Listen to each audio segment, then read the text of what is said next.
আমার কাছে মনে হয় যে যদি শুরু থেকে তারা জাতীয় কমিশনের কাছে এই বিষয়টি নিয়ে প্রস্তাবনা হাজির করত, তখন হয়তো বিষয়টি নিয়ে আলোচনা কমিশন করত।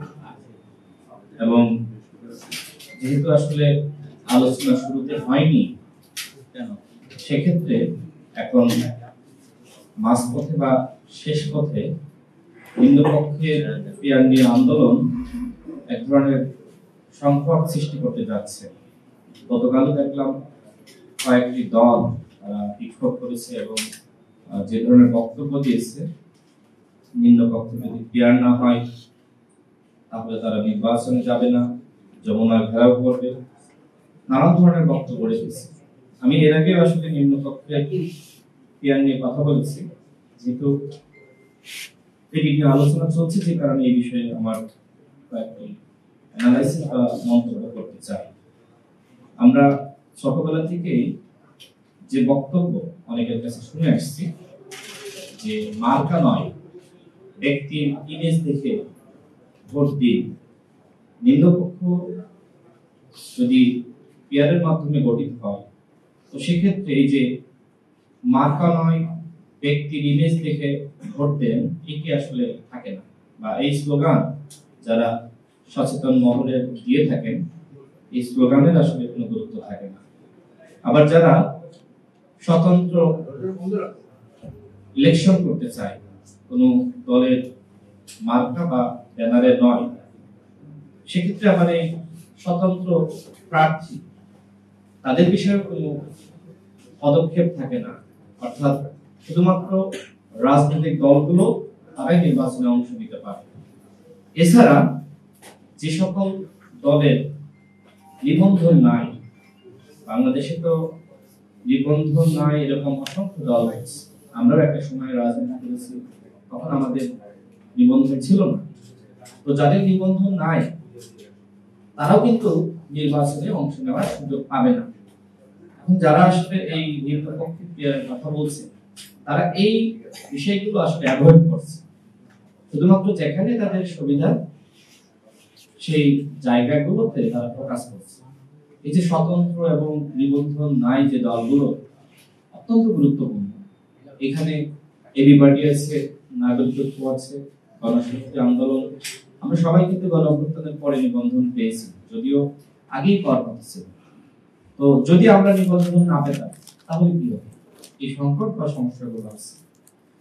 আর সব থেকে বড় সমস্যা যেখানে, সেটি হলো যে নিম্নপক্ষে পেয়ার হলে স্থায়ী সরকার ব্যবস্থা থাকে না।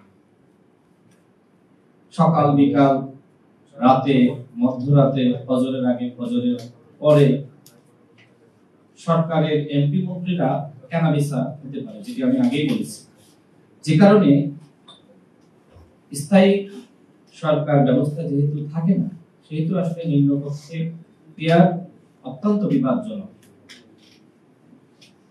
এবং বাংলাদেশকে নিয়ে ভারতের তো গভীর চক্রান্ত আছে, আওয়ামী লীগের চক্রান্ত থাকবে।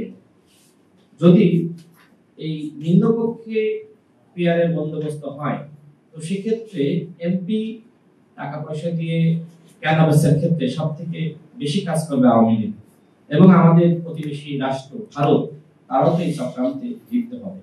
সুতরাং যেহেতু নিম্নপক্ষে পিয়ারের মাধ্যমে স্থায়ী সরকার ব্যবস্থা থাকে না, সেক্ষেত্রে বাংলাদেশের যে বর্তমান ব্যবস্থা, আমার কাছে মনে হয় না যে এই ব্যবস্থায় নিম্নপক্ষে পিয়ার বাস্তবসম্মত। এর আগে কয়েকজন আলোচনা করলেন যে যারা সংখ্যালঘু তাদের ক্ষেত্রে কি হবে। এখন না হয় বিষয়টি আসলে এরকম আলোচনায় আসছে না, কিন্তু ভবিষ্যতে হতে পারে যে ধর্মের ভিত্তিতে সংখ্যানুপাতিক নিম্নপক্ষ।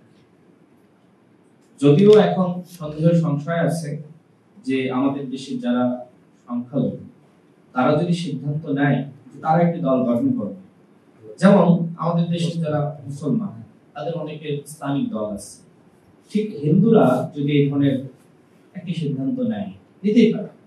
যেহেতু ইসলামিক দল আছে, সুতরাং হিন্দুদের দল থাকতেই পারে।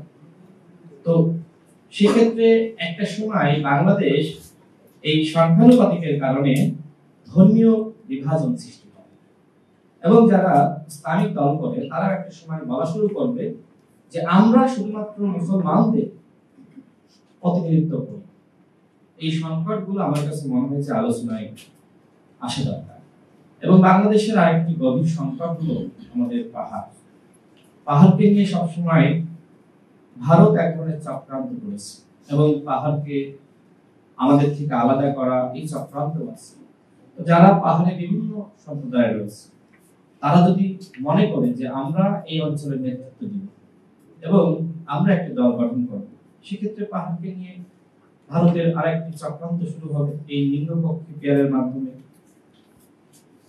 আওয়ামী লীগের যেহেতু পতন হয়েছে, কিন্তু আওয়ামী লীগের ভোটার আছে, আওয়ামী লীগের কর্মী আছে এবং বাংলাদেশের কয়েকটি অঞ্চল আওয়ামী অধ্যুষিত, যেমন গোপালগঞ্জ, ফরিদপুর, শরীয়তপুর, মাদারীপুর।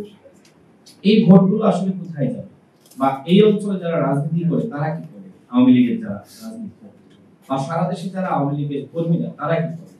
অর্থাৎ এই নিম্নপক্ষে পেয়ারের মাধ্যমে আওয়ামী লীগের পুনর্বাসনের একটি জায়গা তৈরি হবে। তারা সিদ্ধান্ত নিয়ে যে কোনো একটি দলকে ভোট দিতে পারে,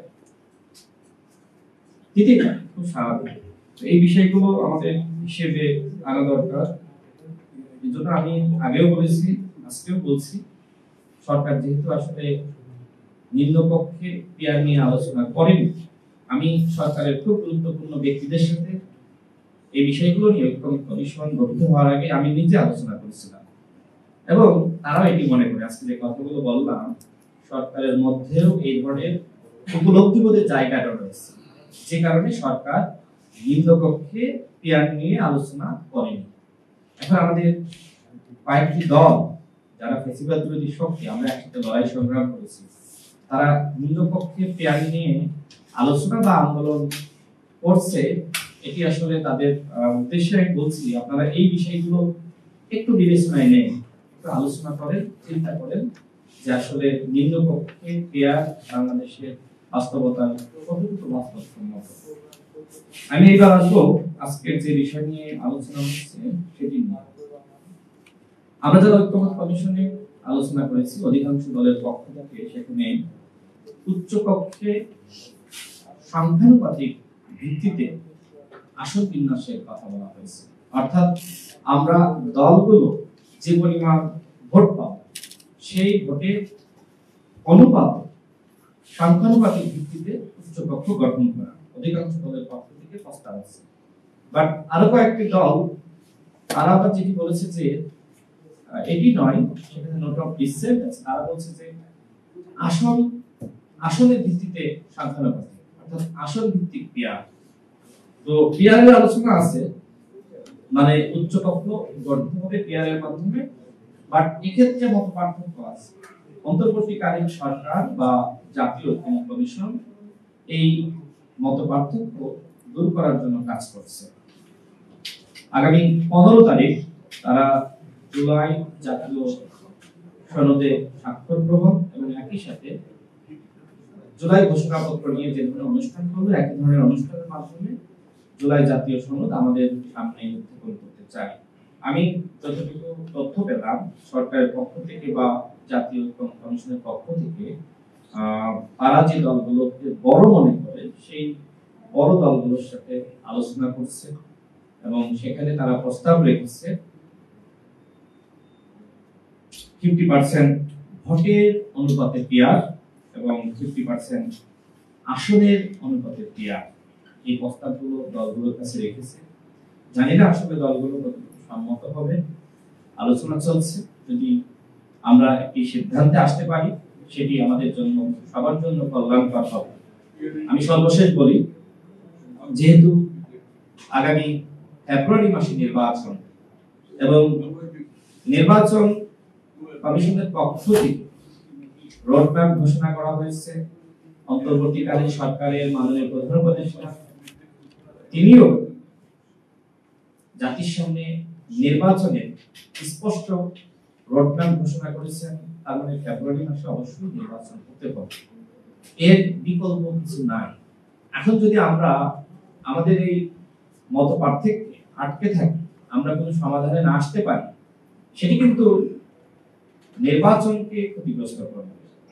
সুতরাং সব দলের প্রতি আমাদের অনুরোধ থাকবে যে আপনারা নির্বাচনে অংশগ্রহণ করার ব্যাপারে ইতিবাচক থাকুন, বাকি আলোচনা চলতে থাকুন। আলোচনার ভিত্তিতে যে সমাধান হয় সেটি আমাদেরকে গ্রহণ করতে হবে।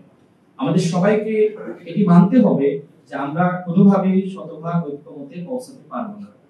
যদি আমরা সবাই ঐক্যমতে পৌঁছাতে পারতাম তাহলে এখানে আমির খসরু ভাই, আমি, মাহমুদুর রহমান মান্না ভাই, আমরা সবাই একটি দল করতাম।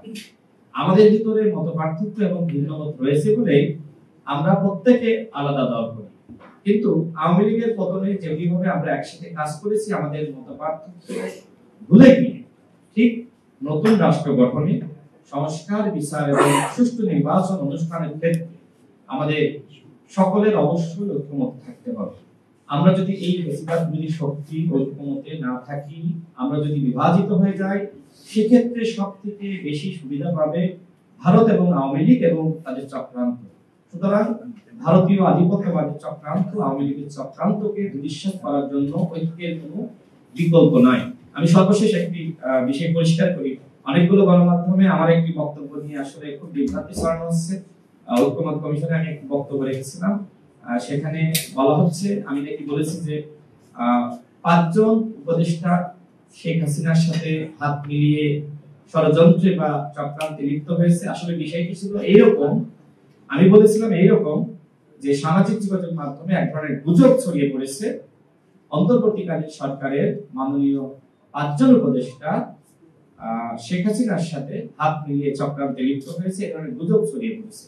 এখন সামাজিক যোগাযোগ মাধ্যমটা বাদ দেওয়াতে এক ধরনের বিভ্রান্তি সৃষ্টি হয়েছে, যে কারণে আমি বিষয়টি ক্লিয়ার করলাম। আমি আমার বক্তব্য শেষ করছি। আজকে আয়োজকদেরকে অসংখ্য ধন্যবাদ। আসসালামু আলাইকুম।